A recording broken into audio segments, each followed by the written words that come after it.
ഹരേ രാമ ഹരേ രാമ രാമ രാമ ഹരേ ഹരേ ഹരേ കൃഷ്ണ കൃഷ്ണ കൃഷ്ണ കൃഷ്ണ ഹരേ ഹരേ. നമസ്തേ. ആത്മപ്രകാശം ചൊരിയുന്ന നാരായണീയ പാരായണത്തിലേക്ക് ഭക്ത്യാദരങ്ങളോടെ എല്ലാവർക്കും സ്വാഗതം.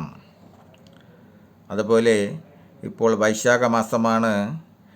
ഈ വൈശാഖ മാസത്തിൽ നാരായണീയ പാരായണം അത്യുത്തമമാണ്. ശ്രീമന്നാരായണീയത്തിൽ ദശകം 19 പ്രചേതസ്സുകളുടെ കഥ. ശ്ലോകം 7, 8, 9, 10. പ്രചേതസാം താവത് അയാചതാമഭി ത്വമേവ കാരുണ്യഭരാദ് വരാനദാഹ ഭവത് വിചിന്താപി ശിവായ ദേഹിനാം ഭവത്വസൗ രുദ്രനുദിച്ഛ കാമദാം. അപ്പോൾ പ്രചേതസ്സുകൾ ചോദിക്കാതെ തന്നെ കാരുണ്യമൂർത്തി അവർക്ക് വരങ്ങൾ ദാനം ചെയ്തു.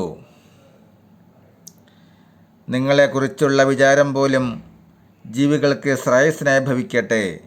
നിങ്ങൾ സ്തുതിച്ച ഈ രുദ്രഗീത സ്തുതി ചെയ്യുന്നവർക്ക് അഭീഷ്ടങ്ങളെല്ലാം നൽകുന്നതായി ഭവിക്കും. രുദ്രഗീത സ്തുതി ചെയ്യുന്നവർക്ക് അഭീഷ്ടം സാധ്യമാകും എന്ന് വരവും കൊടുത്തു. ശ്ലോകം 8.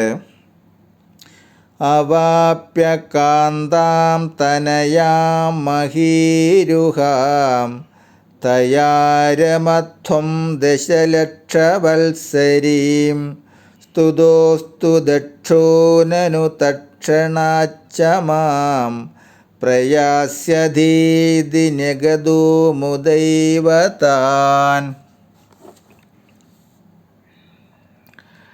സാധാരണയായി ഭഗവാൻ പ്രത്യക്ഷപ്പെട്ടാൽ ഭക്തൻ ചോദിക്കുന്ന വരമാണ് കൊടുക്കുക. ചോദിക്കുന്ന വരമെല്ലാം ലോകനീതിക്കു നിരക്കാത്തതായാൽ സന്തോഷത്തോടു കൂടി കൊടുക്കണമെന്നില്ല. ചോദിച്ചാൽ കൊടുക്കാതിരിക്കുന്നത് ധർമ്മമല്ലല്ലോ എന്ന് ഓർത്തു കൊടുക്കും.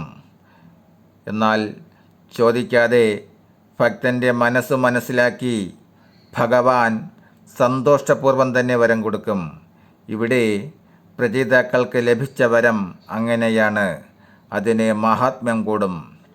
കണ്ണമഹാമുനിക്ക് പ്രമ്ലോച്ഛ എന്ന ദേവസ്ത്രീയിലുണ്ടായ പുത്രിയാണ് മാരിഷ.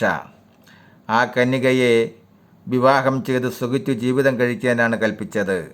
മാരിഷയെ വളർത്തിയത് വൃക്ഷങ്ങളാണ്. അതാണ് വൃക്ഷങ്ങളുടെ പുത്രി എന്ന് പറയുന്നത്. ശ്ലോകം 9. തദച്ചദേ ഭൂതലരോദിനസ്തരൂൻ ക്രുധാദഗന്ധോ ദ്രഗിണേന വാരിതാഃ ദ്രുമൈച്ഛദത്താം തനയാമവാപ്യതാം ത്വത് ഉക്തകാലം സുഖിനോ അഭിരേമിരേ. പിന്നീട് പ്രചേതാക്കൾ ഭൂതലത്തിൽ തടസ്സമുണ്ടാക്കുന്ന വൃക്ഷങ്ങളെ കോപത്തോടെ ദഹിപ്പിക്കാൻ തുടങ്ങി. അപ്പോൾ ബ്രഹ്മാവ് പ്രത്യക്ഷപ്പെട്ടു അത് തടഞ്ഞു.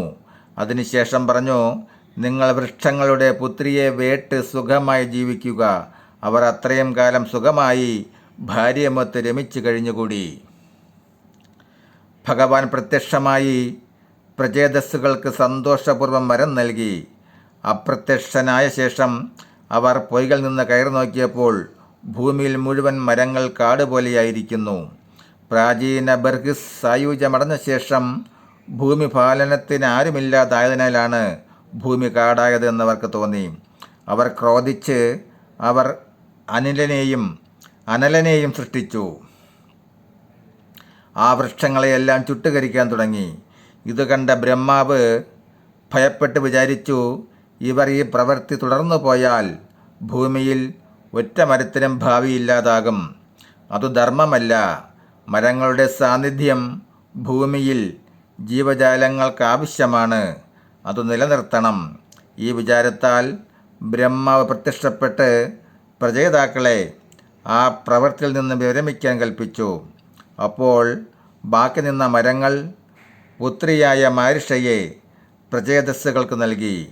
ഭഗവാന്റെ വരമനുസരിച്ച് അവർ ഭാര്യമൊത്ത് 10,00,000 സംവത്സരം സുഖിച്ചു കഴിഞ്ഞു.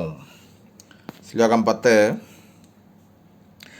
അവാപ്യ ദക്ഷം ച സുതം കൃതാദ്വരാഹ പ്രചേതസു നാരദലബ്ധയാദിയാ